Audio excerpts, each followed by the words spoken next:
అందరికి నమస్తే అండి. నేను మీ Ashok Kumar. Welcome to our channel. నమస్తే షణ్ముఖ్ గారు. నమస్తే అండి. నిన్న విజయవాడ కేంద్రంగా జగన్మోహన్ రెడ్డి కార్యకర్తల సమావేశం నిర్వహించి వాళ్ళకు ధైర్యము, భరోసా ఇవ్వడానికి ప్రయత్నం చేశాడు. ఆ టైంలో ఆయన చేసిన వ్యాఖ్యలైతే మనం చూస్తే జగన్మోహన్ రెడ్డి 2.0 అంటే ఏందో ప్రూవ్ చేస్తాను, నిరూపిస్తానని కార్యకర్తలు భరోసా ఇవ్వడానికైతే మాక్సిమం ట్రై చేశాడు.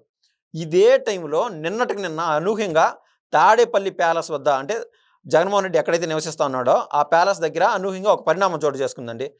నిన్నటికి నిన్న ఆంధ్రప్రదేశ్ ప్రభుత్వం మద్యం కుంభకోణం పైన సిట్ అంటూ నియమించడం జరిగింది. కరెక్ట్‌గా తాడేపల్లి ప్యాలెస్‌లో ఈ మంటలు చెలరేగడం అది దాన్ని ఏ విధంగా చూస్తారు?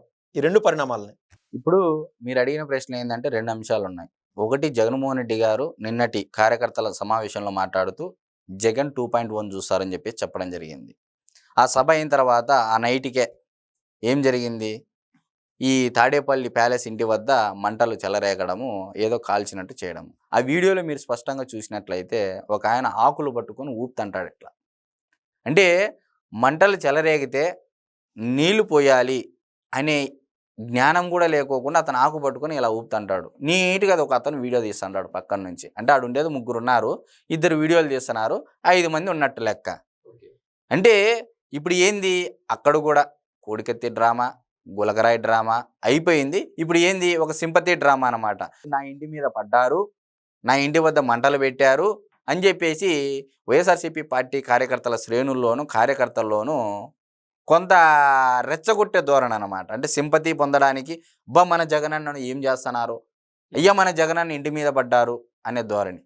ఇప్పుడు గతంలో రాజధాని ఫైల్స్ మూవీ చూసామండి. దాని తర్వాత మదనపల్లి ఫైల్స్ తగలబెట్టడం చూసామండి. తర్వాత ఎలుకలు రథాన్ని తగలబెట్టడం చూసామండి. అంటే చూడండి, తర్వాత నెల్లూరు జిల్లాలో కోర్టులో పేపర్లు ఎలుకలు ఎత్తుకొని పోతాయి.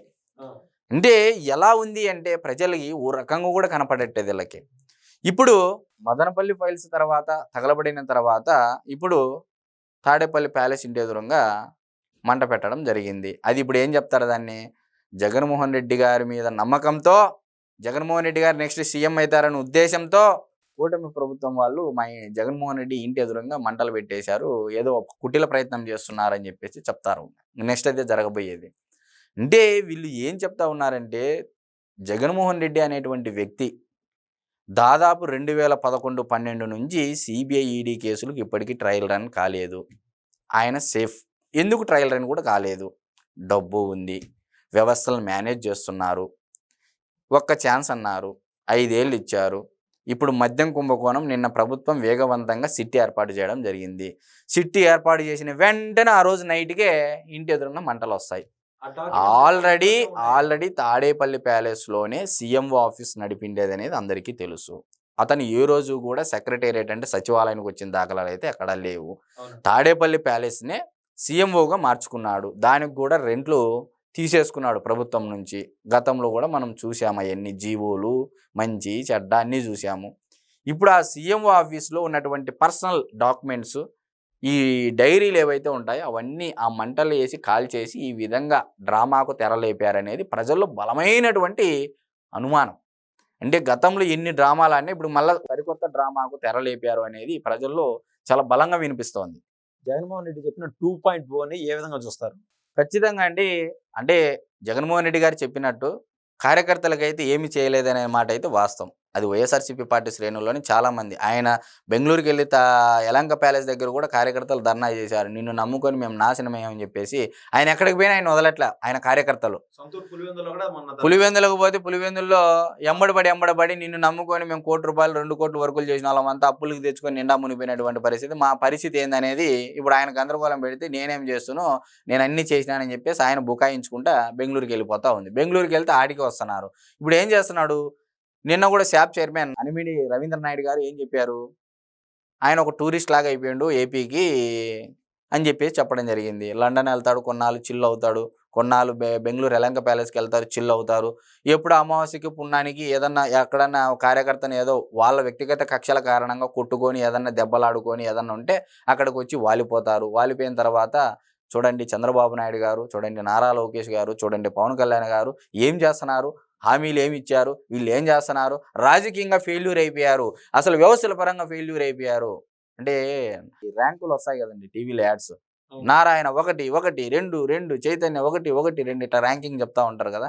అట్ట జగన్మోహన్ రెడ్డి గారు Chandrababu Naidu failure, Chandrababu Naidu failure, Lokesh failure, Lokesh red book, Pawan Kalyan failure, Pawan Kalyan seize the ship. ఇదే అనమాట జపం, 5 ఏళ్ళు జపం అనమాట. నిజంగా 151 సీట్లు ఇచ్చినటువంటి ప్రజలకి మీరు మంచి చేసినట్లయితే ఆ ప్రజలు మిమ్మల్ని ఎందుకు గుర్తించలేకపోయారు? బేసిక్ క్వశ్చన్ అండి. నారా లోకేష్ గారు మీడియా ముందుకు వచ్చి ఫస్ట్ సాక్షి కోసం వెతుక్కుంటాడు. అంటే ఏ ప్రశ్న అడిగినా కానీ చెప్పేదానికి సిద్ధంగా. కానీ జగన్మోహన్ రెడ్డి ఏ ఒక్కరోజు ఆంధ్రజ్యోతినో, టీవీ5 లేకుంటే వేరే మెయిన్ స్ట్రీమ్ మీడియాకో ఇంటర్వ్యూ ఇచ్చేదానికో లేదా మాట్లాడేదానికి ధైర్యంగా ఉండడు. దీన్ని ఏ విధంగా చూస్తారు? నియంత ధోరణి అండి.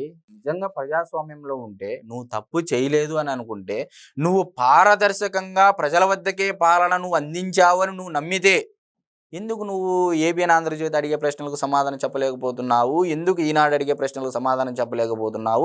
ఎందుకు టీవీ5 అడిగే ప్రశ్నలకు సమాధానం చెప్పలేకపోతున్నావు? ఎందుకు మహా న్యూస్ అడిగే ప్రశ్నలకు సమాధానం చెప్పలేకపోతున్నావు?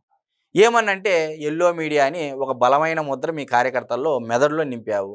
మరి ఈరోజు నారా లోకేష్ గారు ఏ రోజైనా ఏమ్మా టీవీ9, ఏమ్మా ఎన్టీవీ, ఏమ్మా సాక్షి, ఏమ్మా ఇట్లా అంటే మీకు ఫస్ట్ వాళ్ళకే ప్రిఫరెన్స్, తర్వాతనే మిగతా రిపోర్టర్లకు ఛాన్స్ ఇస్తాడు నారా లోకేష్ గారు.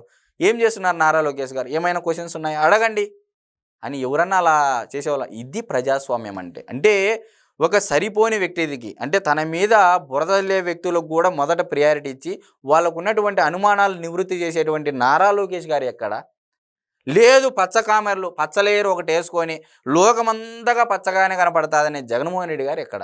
ఇది ప్రజలు స్పష్టంగా తెలుసుకోవాలి. ధన్యవాదాలు. నమస్తే అండి.